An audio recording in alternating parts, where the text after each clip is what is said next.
The production possibilities curve, a big favorite of economics textbooks for good reason. The production possibilities curve, or frontier as it's sometimes called, turns out to be a very simple way to illustrate four very important economic ideas. First, it's another demonstration that economics is based on the idea of scarcity, of trade-offs. So imagine a fictitious economy somewhere that makes only two goods, pizzas and robots. For the sake of clarity, economists like to make their models as simple as they can, and it doesn't get much simpler than this. Anyway, this economy's only two goods are about to be put up on a table, which represents the trade-off between them. Devote all this simplified economy's resources to making robots, and let's say it can make 10,000 of them.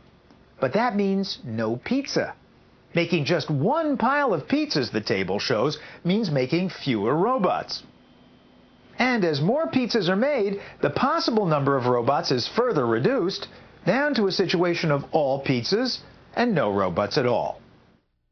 Put the different combinations on a graph and you've got the production possibilities frontier in action. So if you're willing to go without pizza entirely, that's 0 down here on the x-axis, but you can make a full 10,000 robots here on the y-axis. So production possibility A up there. Possibility B involves making at least some pizza, on the table 100,000 pies. But that means we only have the resources to make 9,000 robots as well. There's also possibility C, possibility D, and this frontier ends down at possibility E. 400,000 pizzas, no robots at all. The picture looks the same for any two products.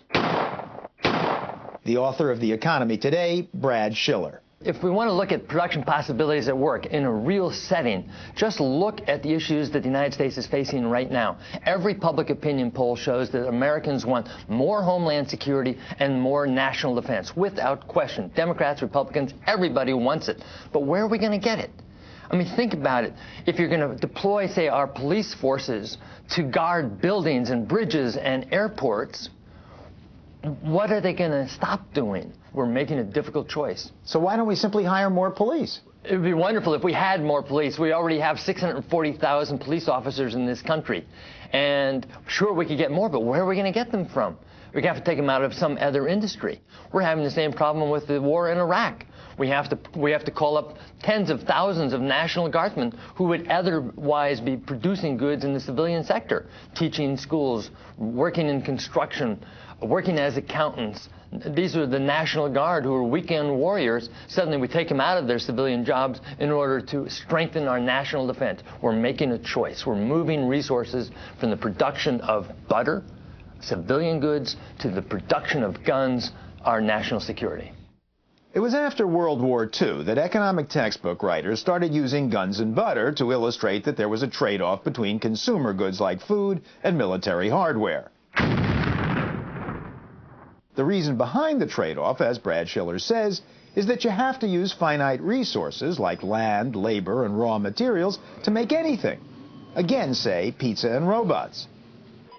If everyone in the economy is toiling away in the robot factory, there will be no one left for the parlor. Okay, that's the first lesson of the production possibilities curve, the economic notion of scarcity. Anything you make costs you the opportunity of doing something else with the same resources. That is, their opportunity cost. The second lesson of the production possibilities curve is a little more subtle, that the more you make of anything, the greater its opportunity cost. Go from making 0 robots to 4,000 of them and we get quite a payoff. What does it cost us in terms of pizza? The chart makes it clear, 100,000 fewer pizzas. Or to put it another way, minus 100,000 pizzas divided by 4,000 robots. So the first 4,000 robots cost an average of 25 pizzas per mechanical man. 4,000 goes into 100,000 25 times. Since it's minus 100,000, that means minus 25. The minus sign simply says this is a cost, a subtraction from what we had. But look what happens when we go from 4,000 to 7,000 robots. This time we only get 3,000 more metal heads. But to produce them, we still have to give up the opportunity of making 100,000 pepperoni specials. So again, minus 100,000 pizzas divided by a mere 3,000 robots, an opportunity cost of about 33 pizzas per robot. And when we go from making 7,000 to 9,000 robots, the extra 2,000 automatons still costs us 100,000 foregone pizzas. Therefore, the opportunity cost increases again. 100,000 pies divided by 2,000 cyborgs, 50 pies per Borg. Finally, the last segment of the production possibilities curve is the costliest in terms of orders from Domino's. The last 1,000 androids cost the economy the same 100,000 pizzas, but at a whopping rate of 100 pizzas per robot. And if you spend a little more time on this graph, you can see that the same increasing opportunity costs work in reverse.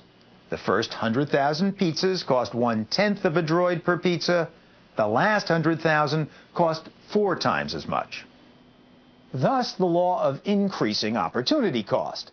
But what's driving it?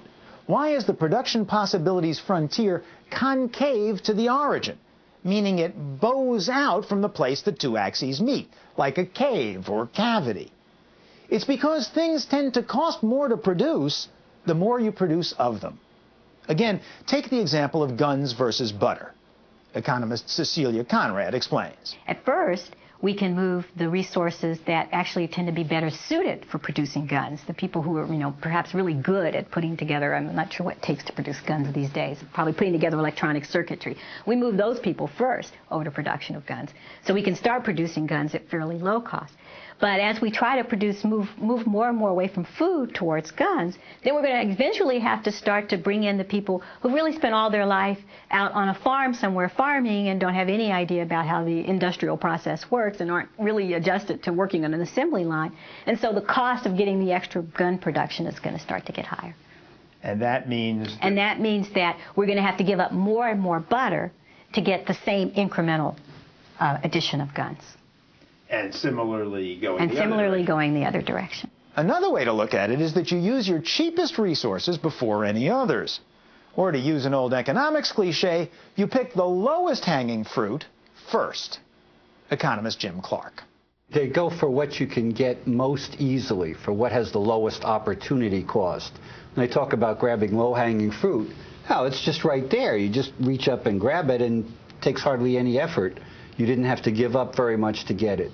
If you want the fruit at the top of the tree, you've got to haul out this big ladder and climb all the way up, and then maybe you can still reach it up at the top, but it's going to take you 10 or 15 minutes to get it and a lot of equipment, and if you don't have a ladder yet, you've got to build the ladder. So you want to pick the alternative that's got the lowest cost in terms of other things that you have to give up. So the low-hanging fruit's the stuff that's easy to get.